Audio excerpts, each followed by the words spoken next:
Praise be to God, there is no other God except God.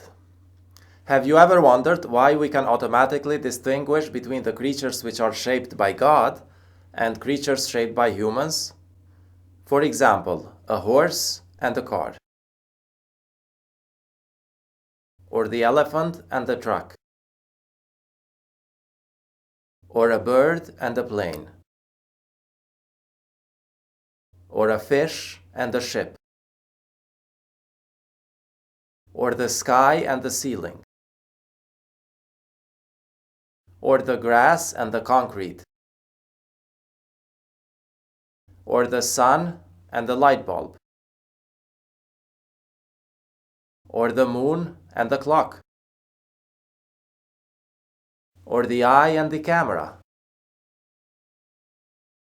or the spring and the bottle, or the mountains and the pillars,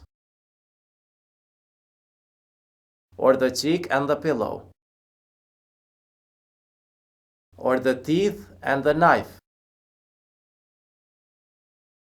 If I asked you which of these were shaped by humans and which were shaped by God, of course you could immediately tell me which ones. So even though you were not there when they were shaped, you know immediately which ones were shaped by God and which ones are shaped by humans. Part of the reason is because we heard about them and we learned and remembered them, and now we know. That's partly true, but it's more than that. What if I show you things which you probably did not see before?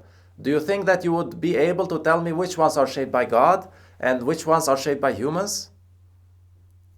How about this and this? How about this and this? How about this and this? How about this and this? You probably don't know what they are, but you still know which ones are shaped by God and which ones are shaped by humans. Why is that? What are you noticing? How can you know without using any clear-cut rules? What is it that you're perceiving in them to make you think that one of them is shaped by God and the other is shaped by humans? There are several aspects, but I would like to focus on one today. You are able to tell the difference between those two sets of objects because you subconsciously perceived and felt God's mercy in one of them and you felt less mercy in the other one.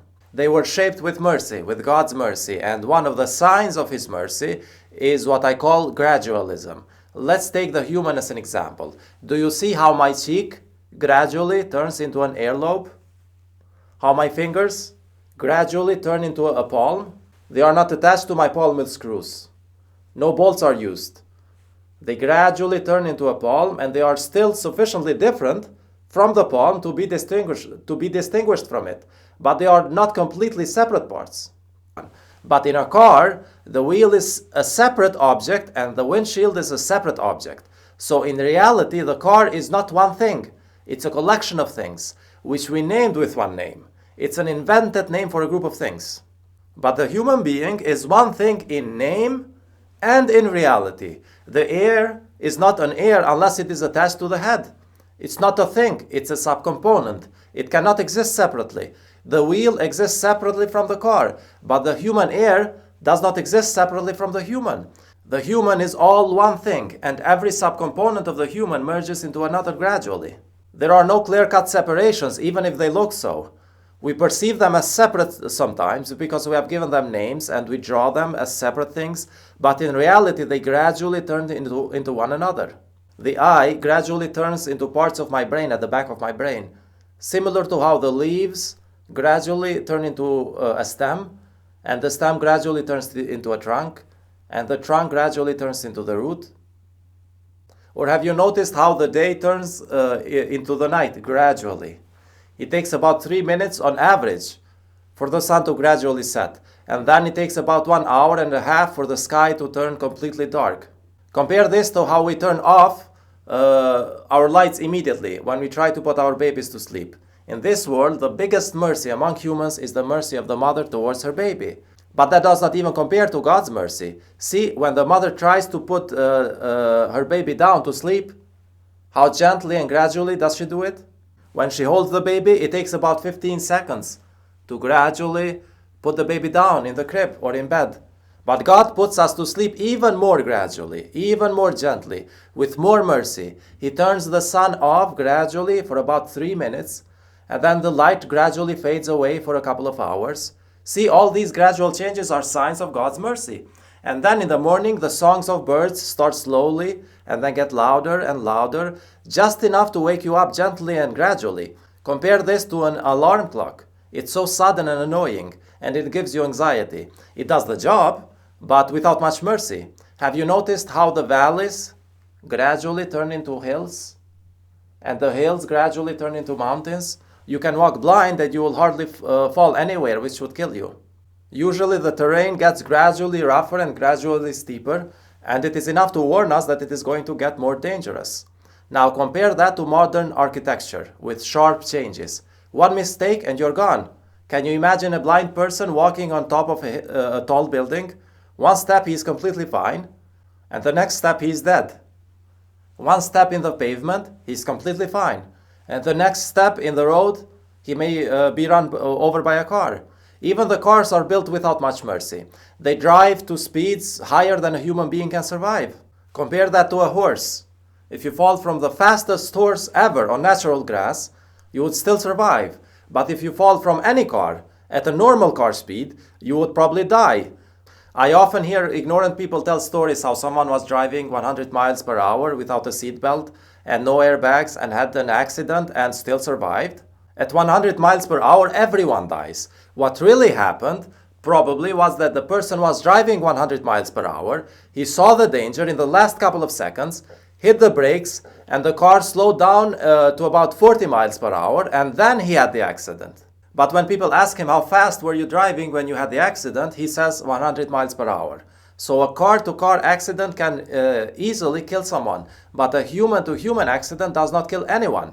If you walk without paying much attention and hit another human being, you don't die. You have soft flesh and soft skin on the outside, while the hard bones are inside. And the other human being also has soft flesh and soft skin on the outside. And it's like airbag protection, shaped by God with His mercy. Now let's think about the weather. How does it change? It gradually gets colder and colder, or warmer and warmer. I have never seen a weather where it is very cold in 1 hour and very hot in the next hour.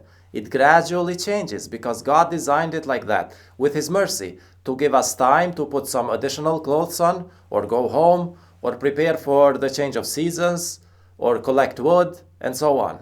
Have you seen how gradually the seasons change? How gradually the clouds gather? How gradually they move? How gradually the rain starts? How gradually the flowers bloom? And how gradually they turn into fruits? How gradually the fruits grow? Even their color changes gradually, from green to yellow if it's a lemon, or maybe a purple plum, or a blueberry, or a red cherry, or a pinkish apple. Even within the same fruit, the colors merge gradually from yellowish parts to dark red parts, in a peach, for example. Even the fire, which is a sign of hell, and it burns humans, even there, when you approach it, you can feel the heat from far away, and it gives you time to move away or escape. I have never seen a fire burn a human being suddenly. It never does that in nature. It starts gradually, then it spreads gradually, then it gets bigger and hotter, and there is enough time for humans to escape. The only reason it burns humans accidentally is because of human-made things without mercy, like a gas bottle which explodes suddenly and so on. But in nature it is very gradual and warns us in time. Compare this to electricity, which is fire in a way. Electricity is just electrons being detached from their atoms and traveling freely. And the fire is fundamentally the same thing. It's atoms of the wood being connected to the atoms of the oxygen, and in the middle of it, electrons are being exchanged. So even though fire is a chemical reaction, every chemical reaction is an exchange of or release of electrons, or sharing of electrons. So fundamentally, there's no big difference between the fire and electricity. However, look how God shaped the fire to turn on and off gradually, and look how we shaped electricity to turn on and off suddenly. Electricity kills people every day without warning. How much mercy is in that? Can't you see how God made things gradual because He was merciful? Gradual shapes are a sign of His mercy. The stars and the planets are not shaped with abrupt, sharp edges. Have you ever seen a square-shaped star or a triangle-shaped star? They are shaped like circles. The circle is a perfect example of a gradually changing shape. The angle of change in a circle is gradual. It's the most beautiful abstract shape. Our eyes are circles inside, the most beautiful part of our body. The moon is circle-shaped. The sun is circle-shaped. Don't blame kids for liking balloons. They are circle-shaped and soft. Most fruits basically follow the shape of the circle. They are slightly squashed or slightly elongated versions of a circle, but they are pretty much circle. Grapes, olives, pears, strawberries, figs. How about the basics of living?